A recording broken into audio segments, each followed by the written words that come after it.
महाराष्ट्रातल्या निवडणुकीमध्ये होऊ शकतो? महाराष्ट्राच्या निवडणुकीमध्ये होण्याचा संभव अजिबात कुठल्याही परिस्थितीत नाही. मतचोरीच्या संदर्भात आम्हाला सतर्क राहिलं पाहिजे, ही बाब अधिक प्राकर्षानं या निमित्तानं लक्षात आलेली आहे. महाराष्ट्र हा जातीपाती धर्माच्या पलीकडे महाराष्ट्राचा एकंदरीत सांस्कृतिक ठेवा आहे. करिता महाराष्ट्राला आपण पुरोगामी महाराष्ट्र म्हणतो. संतांची भूमी आहे, शिवशाहू फुले आंबेडकर गाडगे महाराजांची ही भूमी आहे. आणि या भूमीमध्ये आपण धर्मावर जातीवर नव्हे तर आपला राजकीय जे आपलं भान आहे आणि जाण आहे ही वेगळी आहे. आणि बिहारमध्ये एकंदरीत त्या ठिकाणचा जातीवादाचा असणारा संदर्भ, नरसंहार हे स्वातंत्र्याच्या पूर्वीच्या काळातही होते. कुठे जानवं घालण्याचा हक्क हा ओबीसी समाजाने आहे म्हणून जानवं घातलं तर त्यांनी का घातलं म्हणून त्यांचाही नरसंहार झालेला आहे.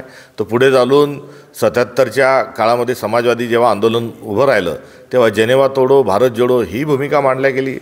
एकंदरीत बिहारचा जो एकंदरीत सामाजिक तिथलं जे आशय आहेत आणि महाराष्ट्र त्यामध्ये खूप मोठी तफावत आहे. सामाजिक, सांस्कृतिक आणि आर्थिक हा बदल असल्यामुळे तंतोतंत महाराष्ट्रामध्ये काही होऊ शकणार नाही असा विश्वास वाटतो. अमित शहांची भेट घेतल्याची माहिती आहे, म्हणजे पार्थ पवारांच्या जामिनासाठी चर्चा झाल्याची सुद्धा माहिती मिळते. याआधी अजितदादा दोनदा गृहमंत्री अमित शहांना भेटले होते आणि त्याचा झटका त्यांना जो आहे हा पुण्यात लागलेला आहे. आता तिसऱ्यांदा भेटल्यावर पुन्हा काय होतं हे बघणं आता औत्सुकतेचं ठरेल. संदीप देशपांडे म्हणतात की काँग्रेसनं अद्यापही आम्हाला प्रस्ताव दिला नाही किंवा आमच्यासोबत काही चर्चा केली नाही आणि त्यांनीसुद्धा प्रस्ताव दिला नाही, त्याच्यामुळं वायफळ चर्चा होते फक्त ठाकरे मनसेसोबत येण्याचं. अशा प्रकारचा कुठलाही प्रस्ताव नाही ही बाब सत्य आहे. आणि काल मुंबईच्या सर्व कार्यकर्त्यांनी जो निर्णय घेतल्याची आणि जी भावना व्यक्त केल्याची ती आपल्यासमोर आहे. त्यामुळे त्यांचा पक्ष वेगळा आहे, आमचा पक्ष वेगळा आहे आणि आमच्या पक्षाची ध्येयधोरणं आम्हाला आणि त्यांच्या पक्षाची ध्येयधोरणं त्यांना ठरवण्याची मोकळीक आहे. त्यामुळे या दोन गोष्टींना एकत्र करून महाराष्ट्राच्या राजकारणाकडे आणि मुंबईच्या निवडणुकीकडे पाहण्याची अजिबात आवश्यकता नाही. देशपांडे असे म्हणतात की बिहार निवडणुकीनंतर काँग्रेसनं आत्मचिंतन केलं पाहिजे. जरूर आत्मचिंतन प्रत्येक निवडणुकीनंतर केलं पाहिजे, मात्र एकट्या काँग्रेसनेच आत्मचिंतन करून भागणार नाही. सर्वांनीच आत्मचिंतन केलं पाहिजे आणि राजकीय पक्षांच्या पलीकडे आता लोकशाही वाचवण्याच्या दृष्टिकोनातून नागरिकांनी आत्मचिंतन केलं पाहिजे, ही काळाची आवश्यकता आहे. यांच्यावर सुद्धा टीका केली की त्यांच्या पक्षाचं जे आहे ते अस्तित्व संपुष्टात आलं आहे, राजकारणात जे पेरलं तेच आता प्रायश्चित्त करण्याची पवार वेळ आली असं विखे पाटील म्हणतात. शरदचंद्र पवार साहेबांचा आणि एकंदरीत पवार परिवाराचा विरोध हा सर्व महाराष्ट्राला माहिती आहे. त्यामुळे ते त्यांच्या जुन्या असणाऱ्या एकंदरीत स्पर्धेच्या माध्यमातून त्यांनी केलेले वक्तव्य हे राजकीय वक्तव्य नसावं. चंद्रकांत खैरे म्हणतात की निवडून येण्यासाठी तडजोड सोडून द्या नाही तर भाजप पुन्हा डोक्यावरती बसेल. काँग्रेसने अजूनही युतीचा निर्णय दिलेला नाही. कोण म्हणाला? चंद्रकांत खैरे. खैरे साहेबांनी परवा एक अनावश्यक वक्तव्य केलं होतं. त्यामुळे बिहारच्या निवडणुकीशी कुठलाही संबंध नसताना त्यांनी त्यांचं वक्तव्य केलं. आम्ही मुळात ज्या 60 जागा लढलो त्या लढत असताना आम्ही मागितलेल्या जागा आम्हाला मिळाल्या नाहीत. वेळेवर ज्या जागा दिल्या त्या अलबत्ता आम्ही त्या स्वीकारल्या. मात्र आम्हाला दिलेल्या जागेतून जे काही 9% मतं मिळाली ही मिळालेली 9% मतं ही कुठेतरी निश्चित चिंताजनक आहे आणि आमच्यासाठीच नव्हे तर मित्रपक्ष म्हणूनच देखील हा सगळा आकडेवारी त्या ठिकाणी आहे. मुख्यमंत्री आधी ठरला होता, ठरलेल्या वेळेवर जाहीर केला होता, मात्र काही माहिती नसताना त्यांनी बोलण्याची कुठल्याही प्रकारची आवश्यकता नाही. इथपर मुंबई काँग्रेसने त्यांच्या परवाच्या वक्तव्याचं काल मुंबईतून उत्तर कुठेतरी दिलेलं आहे असं म्हटल्यास चुकीचं ठरणार नाही. पूर्वीसुद्धा अनेक वेळा दारूच्या पार्ट्या झाल्याचं पाहायला मिळालं. आता सुद्धा एक ठाकरे गटाचे नेते आहेत अतुल चितरकर, त्यांनी एक व्हिडिओ ट्विट केला दारू पार्टीचा. याला उत्पादन शुल्क परवानगी कसं दिलं असं प्रश्न केला त्यांनी. निश्चित या स्वरूपामध्ये सरकार म्हणून सरकारी कुठेतरी कमी पडतं आहे आणि गड किल्ले आणि काही धार्मिक स्थानावर अशा स्वरूपाचा धुडगूस जो घातला जातो आहे त्यामध्ये एकंदरीत समाज म्हणून पण आपण सर्वांनी याचं चिंतन करणं आवश्यक आहे. प्रफुल्ल पटेल यांनी असं म्हटलं की कोणी स्वतःला बाहुबली समजू नये. अनेकांना आम्ही निवडून आणले, निवडणुकीसाठी पैसे लागतात, मात्र पैशाच्या पुढं कोणी म्हणत असेल की मी निवडूनच आलो तर असं होत नाही. त्यांची ते एक राजकारणातले एक सेट आहेत आणि त्यांची सेटगिरी जी आहे ही विविध पद्धतींना नेहमी लाभत असल्यामुळे त्यांचा तो व्यक्तिगत अनुभव आहे आणि तो त्यांनी त्यांच्या स्वतःच्याच तोंडातून बोलून दाखवलेला आहे. राज्यात सध्या बिबट्यानं धुमाकूळ घातला आहे, अनेकांची मृत्यू होत आहे. मात्र याचा जो निश्चित आकडा आहे तो वन खात्याकडं नाही आहे. आणि बिबट्यांचा एकंदरीत धुमाकूळ हा सर्वदूरच वाढलेला आहे आणि त्या धुमाकूळाचा आता पुढे काय त्याचा शेवट कसं होईल हे बघणं औचित्याचं आणि उत्सुकतेचं ठरेल.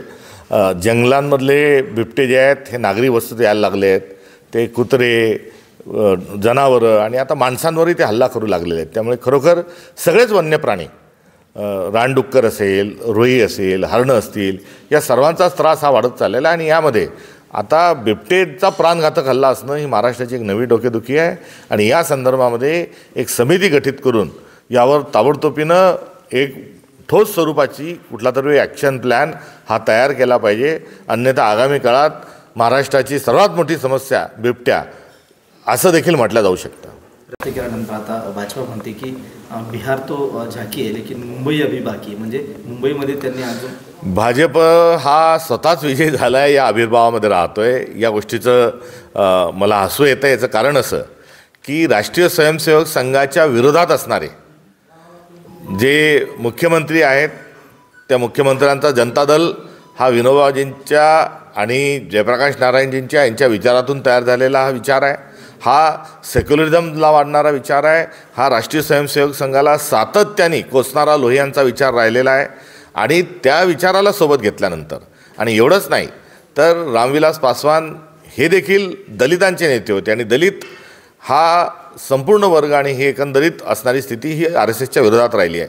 तुम्ही संघाच्या विरोधात असणाऱ्या लोकांना सोबत घेऊन विजय प्राप्त करता आणि हा विजय एकट्या भाजपचा आहे सांगता. अहो, तुमच्या जागांपेक्षा अधिक जागा ज्या आहेत तुमच्या मित्रपक्षांना मिळालेल्या आहेत. ते भाजपच्या विचारसरणीवर त्यांचा अजिबात विश्वास नाही. राष्ट्रीय स्वयंसेवक संघाला ते अजिबात कुठल्याच प्रकारे त्यांच्या तत्त्वज्ञानाला मारायला तयार नाही. आणि या अर्थानं जर आपण बघितलं तर मुलगा कोणाला झाला आणि पेढे कोण वाटत आहे असं एकंदरीत भारतीय जनता पक्षाचं हे वावरण आहे असं या ठिकाणी सांगावं लागेल. आघाडी होताना दिसत आहे, सर्व ठिकाणी होणार आहे आणि ती पुढे भविष्यात कायम राहणार. ज्या पद्धतीनं स्थानिक पातळीवर युती आघाडीचे अधिकार हे काँग्रेसने दिले होते, अगदी तशाच स्वरूपाचे अधिकार हे वंचित बहुजन आघाडीने देखील त्या प्रकारचे अधिकार दिले होते. आणि त्या अनुषंगानं ज्या ज्या जिल्ह्यांमधून वंचितच्या सोबत आघाडी करण्याचे प्रस्ताव आले त्या ठिकाणी आम्ही सहर्ष त्या प्रस्तावांचं स्वागत केलं, उभय पक्षांनी स्वागत केलं. आणि महाराष्ट्रातल्या काही जिल्ह्यांमध्ये वंचित बहुजन आघाडी आणि काँग्रेस पक्ष सोबत लढत आहे. आणि मुंबईचा महापौर जो आहे तो भाजपचाच होईल असा विश्वास मुख्यमंत्र्यांनी व्यक्त केला आहे. कसं पाहतो? मुख्यमंत्र्यांच्या वक्तव्याला गांभीर्याने घेण्याची गरज नाही, कारण लाडकी बहिणीला 1,500चे 2100 करू त्यांनीच म्हटलं होतं. शेतकऱ्यांची संपूर्ण कर्जमाफी करू त्यांनीच म्हटलं होतं. अजितदादा पवार यांना जेलमध्ये पाठवू, चक्की पिसिंग त्यांनीच सांगितलं होतं. वेगळा विदर्भ झाल्याशिवाय लग्न करणार नाही हे देखील त्यांनीच सांगितलं होतं. त्यामुळे त्यांच्या कुठल्याही वक्तव्याला फार गांभीर्याने घेण्याची आवश्यकता नाही. रुपाली चाकणकर यांच्यावरती अॅट्रॉसिटी ॲक्ट गुन्हा दाखल करावा अशी वकिलांनी मागणी केली, कारण त्यांनी कोथरूडमधील मुलींना जातीवाचक शिवीगाळ केली होती. जरूर ती जी काही बाजू आहे ती तपासून घेतली पाहिजे. ज्या महिला आयोगाच्या अध्यक्ष आहेत ह्या स्वतः अगदी न्यायमूर्ती असण्याच्या थाटात त्या सर्वदूर फिरतात.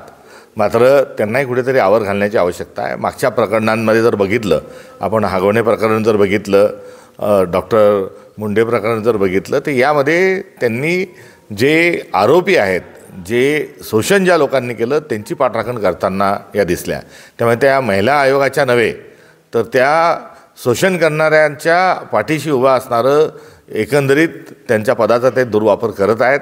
त्यामुळे त्यांनी पहिले महिला आयोगाला च्या गरिमेला अभिप्रेत असणारं कामकाज त्यांनी करावं ही एक अपेक्षा त्यांच्याकडून राहणार आहे. लग्नात साखरपुड्याच्या त्या कार्यक्रमावरून पण इंदुरकर महाराजांनी चॅलेंज स्वीकारले की कोणी काही म्हणू दे, माझ्या मुलीचं लग्न हे टोलेजन करेल. नाही, एकंदरीत विवाह जी पद्धती आहे या विवाह पद्धतीमध्ये एक मोठा बदल झालेला आपल्याला आढळून येतो. आणि या पद्धतींना कुठेतरी आवर घातला गेला पाहिजे. अशा प्रकारची एकंदरीत सामाजिक आजची परिस्थिती आहे. त्यामध्ये लग्नांचं प्रारूप स्वरूप हे जे बदलत चाललेलं आहे आणि त्याच्यामध्ये जो लावाजमा आणि ज्यामध्ये नसत्या गोष्टी ज्या आपल्याला टाकल्या जातात आहे, हा आपला सांस्कृतिक ठेवा नाही. साधं सोपं सरळ पद्धतीने विवाह झाले पाहिजे ही एक मोहीम महाराष्ट्रात सुरू करण्याची आवश्यकता आहे. आणि या विवाह प्रसंगाच्या निमित्तानं ही चर्चा ही आता जोर पकडताना दिसून येते. या चर्चेतून सगळ्या महाराष्ट्रांनी आपल्या लग्नांमधली एक आदर्श आचारसंहिता ही तयार करावी. मरणदारी आणि तोरणदारी समाज म्हणून आपण सर्वांनी कसं वावरायचं हे एकदा ठरल्या जाणं आवश्यक आहे. अन्यथा विवाह म्हणजे आता डोकेदुखी होत चाललेले आहे आणि विवाहातले जे इव्हेंट आहेत हे इव्हेंट आपल्या संस्कृतीमध्ये जे घुसवल्या जात आहे ते घुसवल्या जाणं हे योग्य नाही.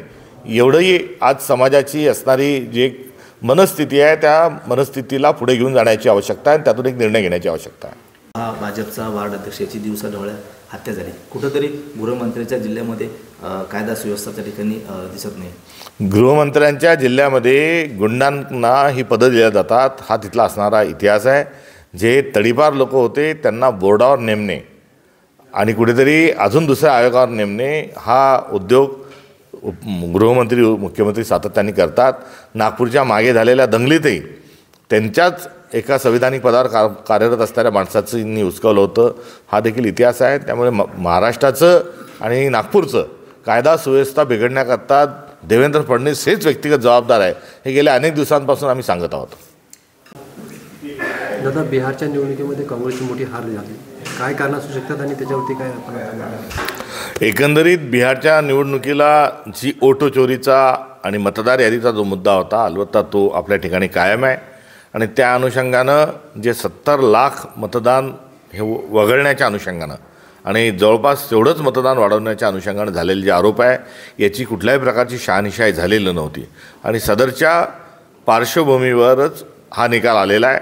त्यामुळे निकालाला निकाल म्हणून स्वीकारणं हे तांत्रिक दृष्टिकोनातून जरी कुठेतरी योग्य वाटत असलं तरी नैतिक दृष्टिकोनातून आणि झालेल्या धांदलीच्या आणि मतचोरीच्या अनुषंगानं हे अवघड आहे. महाराष्ट्राच्या मुख्यमंत्र्याला आम्ही चोमू मुख्यमंत्री म्हणतो, म्हणजे मतचोरी करून झालेले मुख्यमंत्री म्हणतो. आता तसंच चोमू हे बिहारचे मुख्यमंत्र्याला म्हणावं लागेल अशी एकंदरीत परिस्थिती आहे. महाराष्ट्र, हरियाणा आणि आता बिहार हे एकाच पॅटर्नमध्ये जे निकाल लागतात आहे हे कसे लागू शकतात हे आश्चर्य सर्व स्तरातून व्यक्त होत आहे. आणि विजय जरी झालेला असला तरी त्या स्वरूपामध्ये जल्लोष हा ना बिहारमध्ये होत आहे ना देशभरामध्ये कुठे होत आहे. म्हणजे डाल में कुछ काला जरूर है. भाजपाचा झेंडा फडकवायचा आहे, सगळ्यांनी साथ द्या. जे फडणवीसांचे हात बळकट करायचे, हात म्हणजे कमळ असं म्हणणं आहे दरेकरांचं. बिहारमधून हात गायब झाला आहे म्हणत दरेकरांनी तसं निशाणा साधला. नाही, दरेकरांनी जेही सांगितलं असेल ते सांगत असताना RSSच्या विरोधातील लोक सोबत घेऊन बिहारमध्ये आलेलं यश आहे तर त्याचाच कित्ता आता हे मुंबईमध्ये गिरवणार आहेत का हा प्रतिप्रश्न या निमित्तानं त्यांच्यासमोर मला उपस्थित करावा वाटतो. विखे पाटील म्हणतात की बिहार निवडणुकीत ऐतिहासिक विजय मिळाला, विरोधकांचा त्या ठिकाणी सुपडा साफ झाला आहे, काँग्रेसचं अस्तित्व जे आहे ते संपुष्टात आलं आहे. विखे पाटील साहेब हे भविष्यात काँग्रेसचे सत्ता आल्यावर पुन्हा काँग्रेसकडे येण्याची शक्यता आहे आणि त्यावेळेसचा जो भाजप राहील त्याच्या विरोधातही ते अशाच प्रकारचं वक्तव्य करू शकतात.